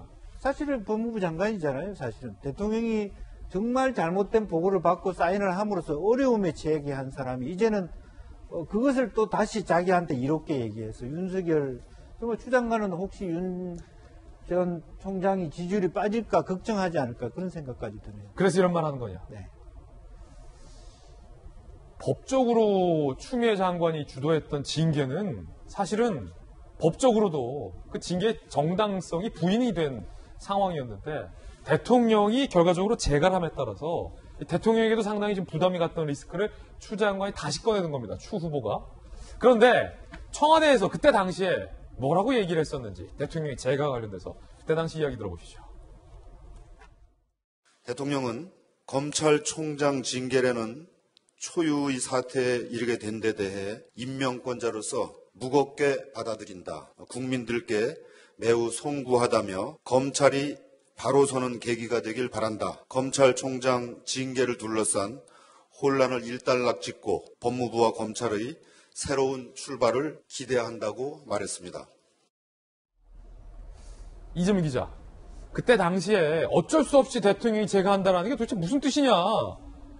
결국은 추미애 당시 장관에게 모든 책임을 미루는 건 아니냐라는 청와대 조금 전 발언에 대한 비판도 있었긴 했습니다만, 자, 오늘 질문은 그것보다도 그렇다면 문재인 대통령이 하지도 않은 발언을 추미애 후보는 왜 하는 겁니까? 기가 차다, 장관이 잘했다, 이것이 민주주의다. 뭐 기가 차다를 했는지 아닌지 모르겠지만 당시에 청와대의 설명만 보면 그런 게 전혀 아니죠. 장관이 징계안을 제청하면 대통령은 재량 없이 징계안을 승인할 수밖에 없다. 이게 청와대 메시지였기 때문에 뭐 기가 차 이런 일이 했는지는 알 수 없지만 하나는 분명합니다. 이것이 민주주의다라고 추미애 전 장관이 대통령이 얘기했다는데 실제 대통령이 올해 1월 신년 기자회견 때 추윤 갈등에 대한 질문이 오니까 그것을 말하는 민주주의가 건강하게 발전하고 있다는 거다라고 답변한 바 있습니다. 실제. 다시 얘기해서 그 당시에 이제 또 법원이 윤 전 총장에 대한 징계의 집행을 정지시켰죠. 그걸 두고도 이것이 바로 상권 분립이고 이것이 바로 민주주의가 잘 작동되고 있다는 증거다 이렇게 대통령 스스로 얘기했습니다. 사실 거기에 대한 이제 문제의 심각성이 있다고 보는데 당시 법원이 제동을 걸면서 한 얘기가 뭐였던 거죠? 이런 징계 청구와 직무 배제는 검찰의 정치적 중립성과 독립성을 훼손해서 검찰정법의 취지를 몰각한다고 했던 겁니다. 법의 취지를 몰각한다. 그렇기 때문에 이건 들어줄 수가 없는 거다라는 게 법원의 얘기였던 거고 당시에 법무부 감찰위원회도 윤 전 총장에 대한 소명이 전혀 없이 이렇게 징계를 밀어붙이는 것은 절차상 중대한 흠결이다 얘기를 한 겁니다. 과연 법치를 제대로 하지 않고 있다는 법원의 판단 그리고 절차적 중대한 흠결이 있다는 감찰위원회의 판단이 민주주의 발전인가요? 이것이 민주주의 태보였던 거죠. 그렇기 때문에 지금 그런 민주주의에 대한 뭘 이해가 민주주의에 대한 제대로 이해하지 못함이 지금 윤석열 총장을 만든 건데 지금 윤 전 총장의 정치적 입지를 만든 건데 그걸 지금도 민주주의의 승리라고 보고 있다는 인식이 전 참 국민들 인식과 괴리돼 있다 이렇게 생각이 듭니다. 이재명 기자의 의견 들어봤습니다. 이번에 저희가 준비한 다음 순서입니다. 파병하고 손 놔버린 정도. 이렇게 표현해도 무방한 것 같습니다. 해외 파병 부대 장병들에게 백신을 하나도 지급하지 않은 것이 뒤늦게 드러났기 때문입니다. 어떻게 이럴 수 있죠? 코로나에 뚫린 청해부대 파병해놓고 백신 안 줬다. 올 초 아덴만 해역에 파병된 해군 청해부대 문무대항함 현재까지 승조원 300여 명 중 6명이 확진됐고 80명 증상 보여서 격리 전원 백신 미접종 상태로 출항을 했습니다. 군 당국은 지난 4월 장병 상대로 백신 접종 시작했는데 청해부대에는 백신을 안 줬다. 현지 접종 등 방역 조치도 안 했다라는 겁니다. 해외 힘든 곳으로 보내놓고 손 놨다는 겁니다. 김수영 교수님, 국가가 이러면 안 됩니다. 해외 파병 장병들에게. 그러게 국가를 위해서 이렇게 희생을 하면서 멀리 이제 파병을 나간 부대에게 지금 전혀 백신이 접종이 안 됐고 그 가운데 이제 확진자가 나타나면서 지금 일파만파 퍼지고 있는 상황인데요. 지금으로서는 뭐 6명이 확진이 됐다고 하지만 이게 얼마나 늘어날지 알 수가 없고 지금 유증상자가 80명인데 뭐 기억하시겠지만 지난해 3월에 이제 미국에서도 이제 비슷한 일이 있었거든요. 항공모함 내에서 맨 처음에 3명으로 시작된 확진이 한 1,000명 넘게 확진으로 이어지는 일이 있어서 이 항공모함 혹은 이 함정이라는 이 공간 자체가 갖는 특징상 굉장히 밀폐되어 있고 다들 같은 공기를 마실 수밖에 없는 구조거든요. 그렇기 때문에 한 명이라도 어떤 바이러스를 가지고 있을 경우에는 정말 일파만파 퍼지게 되는데 물론 이 파병을 가기 전에 모두 다 이제 그 검사를 받았고 음성 결과를 받은 다음에 갔기 때문에 그리고 그 당시에는 지금처럼 백신 접종이 많지 않을 때였거든요. 국가가 이제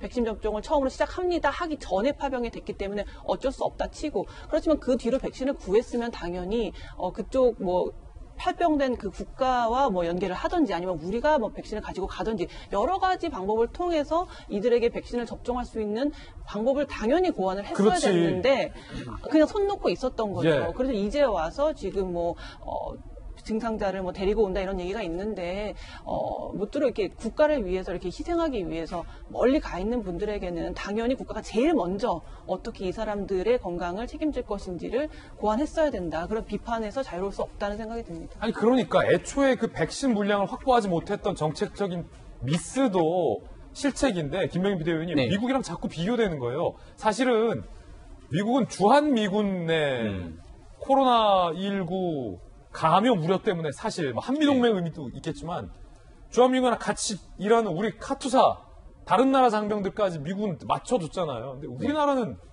해외 파병간 장병들의 백신 뒤늦게라도 챙겨줄 생각 했어야죠. 전적으로 정부의 실패죠. 방역 실패를 비롯해서 이 부분은 국가를 위해서 헌신하고 있는 우리 장병들에 대해서 정말 이 정도까지 정부가 생각하지 않는가에 대한 굉장히 분노가 좀 일 수밖에 없는 대목인데, 저도 이 대한민국의 민방위 백신을 맞지 않습니까? 백신을 많이 구해서 대한민국 군과 그리고 이 민방위 등에까지 백신을 접종하는 상황이라면 당연히 저 멀리 나가서 대한민국을 위해 일하고 있는 우리 장병들을 위해서, 그리고 저 부대에 특히 함정 내에 밀폐된 공간이라는 한정된 특징 때문에 당연히 우선적인 백신 접종 대상이 돼야 되는데, 그런 측면에서 안타까움을 금할 길이 없고요. 우리 정부가 바로 지난해 말에 어떤 일이 있었습니까? 동부구치소라고 하는 특수한 상황에서 확진이 일어났을 때 얼마나 아비규환적 상황이 발생되는지를 충분히 목도했다면 이런 전체적인 상황들을 고려하지 못했던 것에 대한 매우 큰 아쉬움을 갖고, 앞서 NC 얘기 잠깐 했지만 박민우 선수가 화이자를 2번 다 접종하고 나서 다 확진되는데 본인은 거기에서 또 확진이 안 되지 않았습니까? 이 백신 접종 이후 나타날 수 있는 여러 가지 그런 일들을 고려해보게 된다면 지금이라도 빠진 곳은 없는지 정부가 철저하게 모든 일들에 대한 전체 검열이 필요한 상황이라고 봅니다. 그런가 하면 정세균 후보랑 오세훈 시장이 코로나 탓 공방을 벌이고 있습니다. 정부 시장이 4차 유행은 문재인 대통령 탓이다라고 서울시에서 비판하자 정세균 후보가 오 시장 자신은 쏙 빠진 채 다른 사람 내세워 정부 비판 후안무치. 그러자 오 시장이 사실관계 바로 알고 미안한 마음 들면 글 조용히 내리라, 사과로 받아들이겠다라고 공방이 가열되고 있습니다. 김영주 의원님 어떻게 보십니까? 사실 저는 지금 뭐 서로 간에 뭐 정부와 서울시가 내 탓 공방할 때는 아니라고 봅니다. 서로 뜻을 모아야 되고, 또 오 시장 들어와서도 나름대로 뭐 조금 문호를 개방하고자 했으나 실제로 보면 중앙정부하고 논의를 해온 것도 사실이거든요. 그리고 또 확진 전에 이런 부분이 있었기 때문에, 다만 제가 좀 뭐랄까 불편하게 생각하는 것은 굳이 왜 이 시점에서 정무부시장이 그와 같은 일을 하냐. 시장이 얘기를 해도 못할 방정 지금 시장과 정부가 조용하게 여러 가지 논의를 하고 있고, 어떤 게 답인지도 모르지만 어쨌든 서로 간에 지혜를, 집단지성을 모아서 이 위기를 극복해야 되는 상황에서 뜬금없이 정무부시장이 나서서 아주 정치적 논란을, 뭐 그것도 대통령까지 끌어들이고 이렇게 하는 것은 오 시장한테도 불만이고, 사실 우리 정부 입장에서도 불만이 그런 상황이 됐고, 그것이 과연 오 시장한테 도움이 될까? 저는 그런 거고, 더군다나 지금 현재 서울시 구조가 어떻습니까? 거의 99% 민주당 시의원들 앞에서 앞으로 어떻게 이 시정을 끌어가려고 저런 얘기를 하는지 모르겠어요. 예, 저희들은 60초 광고 후에 다시 돌아오겠습니다. 잠시 후에 뵙죠. 네, 이번 한 주 저희가 준비한 소식 모두 다 전해드렸습니다. 좋은 주말, 건강한 주말 보내시고요. 저희들 다음 주 월요일 아침 8시 50분에 더욱더 건강한 모습으로 찾아뵙겠습니다. 오늘 하루는 분명 어제보다 나을 겁니다. 좋은 하루 되십시오. 좋은 주말 보내십시오. 감사합니다.